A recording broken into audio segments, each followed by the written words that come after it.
नमस्कार दोस्तों। इजराइल और फ़लस्तीन के बीच युद्ध रुकने की बजाय और ज़्यादा बढ़ता नज़र आ रहा है।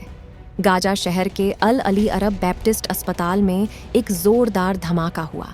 इस धमाके की गूंज ने सबको हिलाकर रख दिया। अस्पताल को निशाना बनाकर किए गए हवाई हमले में करीब 500 से ज़्यादा फ़लस्तीनियों की मौत हो गई। एक तरफ हमास इसके लिए इजरायल को जिम्मेदार ठहरा रहा है, तो वहीं इजरायल ने इसके लिए फ़लस्तीनी इस्लामिक जिहाद पर आरोप लगाया है। इजरायल के मुताबिक यह धमाका रॉकेट मिसफायर के कारण हुआ है। अल अहली अस्पताल के डॉक्टर ने कहा कि जिसे भी बचाया जा सकता था, हमने उसे बचाने की पूरी कोशिश की, लेकिन अस्पताल टीम के लिए यह संख्या बहुत ज़्यादा थी। मरने वालों में बच्चे और महिलाएं बड़ी तादाद में हैं। जानकारों का कहना है कि इस घटना में मरने वालों की संख्या और भी बढ़ सकती है। 7 अक्टूबर को हुए हमास के अभूतपूर्व हमले के बाद से इजरायल की जवाबी कार्रवाई में उसके युद्धक विमान गाजा पर लगातार बम बरसा रहे हैं। इजरायल ने गाजा को होने वाली ज़रूरी चीज़ों की सप्लाई भी रोक दी है। इस हमले में इजरायल के 1300 नागरिकों की मौत हो गई थी। इधर गजा पर हो रहे इजरायली हमलों में अब तक 3000 से ज़्यादा लोगों के मारे जाने की खबर है। इस अस्पताल में केवल घायल और बीमार ही नहीं थे, बल्कि ऐसे सैकड़ों लोग थे जिन्होंने इजरायल की बमबारी से बचने के लिए इस अस्पताल में पनाह ले रखी थी।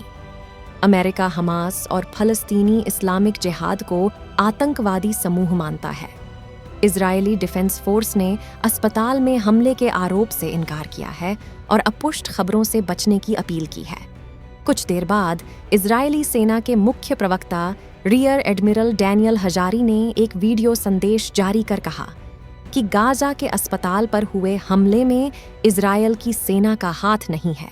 उन्होंने हमले के लिए फ़लस्तीनी इस्लामिक जिहाद को जिम्मेदार ठहराया और कहा, इस्लामिक जिहाद ने जो रॉकेट छोड़ा था वह ठिकाने पर गिरने में नाकाम हुआ और अस्पताल पर जा गिरा। उन्होंने कहा कि अब तक इजरायल पर कम से कम 1000 रॉकेट दागे गए हैं, जिनमें से 450 के आसपास इजरायल तक नहीं पहुंच सके, बल्कि गजा में ही गिर गए।